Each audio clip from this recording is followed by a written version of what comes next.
تو وہ فعل کہلاتا ہے۔ آگے ہے حرف۔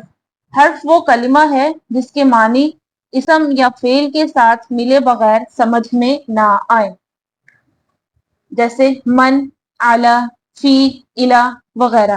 اب یہ لفظ ہم اکیلے بولتے ہیں تو ان لفظوں کا کوئی مطلب سمجھ میں نہیں آتا، لیکن یہ لفظ جو ہیں اسم اور فعل کو آپس میں ملا کے پورا ایک جملہ بناتے ہیں۔ جیسے نیچے ہم جملے کی طرف جاتے ہیں، ذهب حامد الى المسجد۔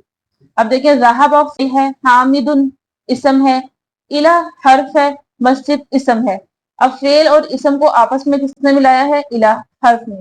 حرف نے فعل اور اسم کو آپس میں ملا کے ایک جملہ بنا دیا ہے کہ ذهب حامد الى المسجد، حامد مسجد کی طرف گیا۔ ٹھیک ہو گیا؟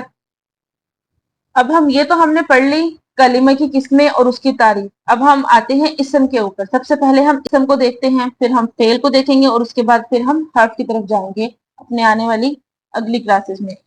اسم کو دیکھتے ہیں ہم۔ اسم کی قسمیں، وسعت کے اعتبار سے اسم کی قسمیں دو ہیں۔ وسعت کے اعتبار سے اسم کی دو قسمیں ہیں۔ نمبر ایک نکرہ، نمبر دو معرفہ۔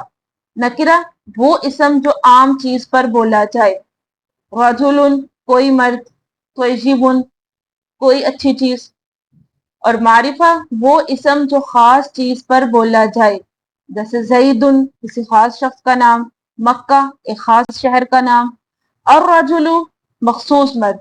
ٹھیک ہو گیا؟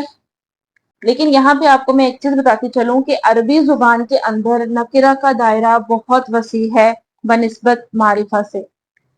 اس بات کا کیا مطلب ہے؟ اس بات کا مطلب یہ ہے کہ عربی زبان میں استعمال ہونے والا ہر اسم نکرہ سمجھا جائے گا جب تک کہ ہمیں اس کا اسم معرفہ ہونا ثابت نہ ہو جائے۔ معرفہ کی چند قسمیں ہیں، اسم معرفہ کی 6-7 قسمیں ہیں جو ہم پڑھ لیں گے، سمجھ لیں گے۔ اس کے علاوہ باقی تمام جو اسم استعمال ہوں گے عربی میں وہ نکرہ ہوں گے۔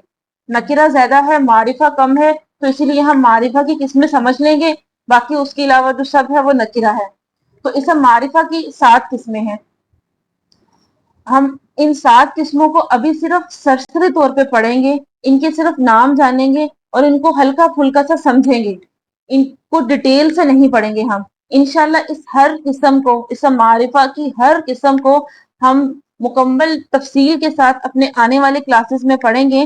ابھی صرف ہم اسم نکرہ اور معرفہ کو پڑھ رہے ہیں، تو اسم معرفہ کی کچھ قسمیں 7 قسمیں ہیں، ان کے بارے میں آپ کو بتاؤں گی۔ تو اسم معرفہ کی سب سے پہلی قسم ہے اسم علم۔ علم کا مطلب ہوتا ہے جھنڈا۔ جھنڈا ہر قبیلے، قوم، ملک کی پہچان ہے۔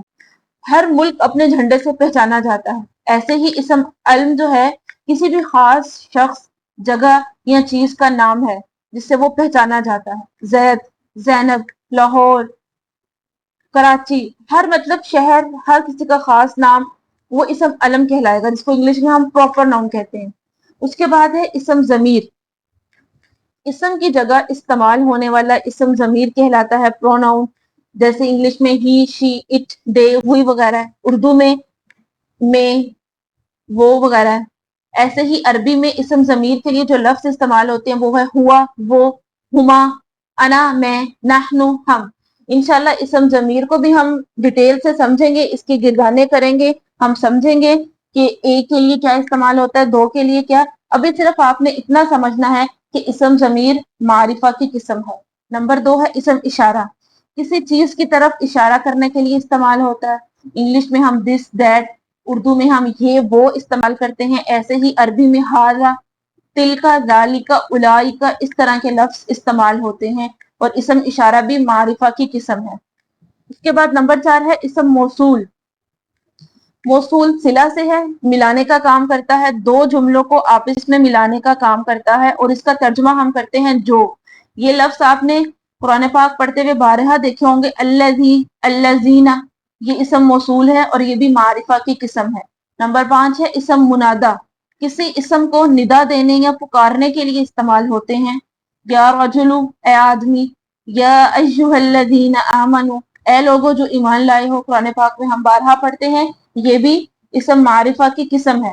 اس کے بعد ہے معرف باللام، وہ اسم جس پر ال داخل ہو، وہ اسم جس پر الف لام داخل ہو، وہ بھی اسم معرفہ کی قسم ہے۔ جیسے دیکھیں فرسن، کوئی گھوڑا، اس سے ہم بنائیں گے الفرسو، ال لگا دیا، فرسن سے الفرسو بن گیا، نکرہ فرسن نکرہ تھا، ال لگا دیا ہم نے تو معرفہ بن گیا، معرف باللام سے ہم نے اس کو معرفہ بنا دیا، ایسے ہی رجل سے الرجل، معرف باللام لگا دیا ہم نے، نکرہ سے معرفہ بنا دیا، یہ بھی اسم معرفہ کی قسم ہے۔ اس کے بعد ہے اسم مضاف، وہ اسم جو معرفہ کی مذکورہ قسموں میں سے کسی ایک کی طرف مضاف ہو، یعنی کہ ابھی ہم نے جو اوپر اسم معرفہ کی 6 قسمیں پڑھی ہیں اس کی طرف کوئی بھی نکرہ مضاف ہوگا تو وہ نکرہ بھی معرفہ ہو جائے گا۔ فار ایگزامپل کتاب، کتاب نکرہ ہے، اب آپ کتاب کو اوپر جو ہم نے 6 اسم معرفہ کی قسمیں پڑھی ہیں کسی بھی قسم کی طرف کو مضاف کریں تو کتاب بھی معرفہ ہو جائے گی، جیسے کہ کتاب زیدن، زید کی کتاب، زیدن اسم علم تھا، کتاب نکرہ تھی، اسم علم کی طرف مضاف کرنے سے کتاب بھی معرفہ ہو گئی۔ کتاب ھذا اسم اشارہ، اسم معرفہ کی قسم ہے، کتاب نکرہ تھی، اشارہ کی طرف مضاف کرنے سے کتاب بھی معرفہ ہو گئی۔ کتاب الرجل، کتاب الرجل مرد کی کتاب، کتاب نکرہ تھی، ال لگا ہے معرف باللام سے ہم نے معرف باللام لگا ہے، معرفہ ہے، کتاب معرف باللام کی طرف مضاف ہو رہی ہے تو یہاں پر کتاب بھی معرفہ ہو گئی۔ اسم مضاف کو بھی ہم انشاءاللہ اپنے آنے والے چیپٹر میں بہت ڈیٹیل سے سمجھیں گے، پڑھیں گے۔ ابھی کے لیے اتنا ہی آپ نے ہے کہ اسم معرفہ کی 7 قسمیں ہیں، ان کے نام ذہن میں رکھنے ہیں اور کہیں پہ لکھا آ جائے تو آپ کو پتہ چل جائے کہ یہ اسم معرفہ ہے۔ اب ہم نے اسم معرفہ کی 7 قسمیں پڑھ لی ہیں، ان 7 قسموں کے علاوہ باقی تمام اسم نکرہ ہوتے ہیں۔ اسم نکرہ کی بہت زیادہ قسمیں ہیں، اس لیے ہم اسم نکرہ کی ساری قسمیں نہیں پڑھیں گے، مین 2 بڑی قسمیں پڑھیں گے جو بہت زیادہ استعمال ہوتی ہیں، وہ ہے اسم ذات اور اسم صفت۔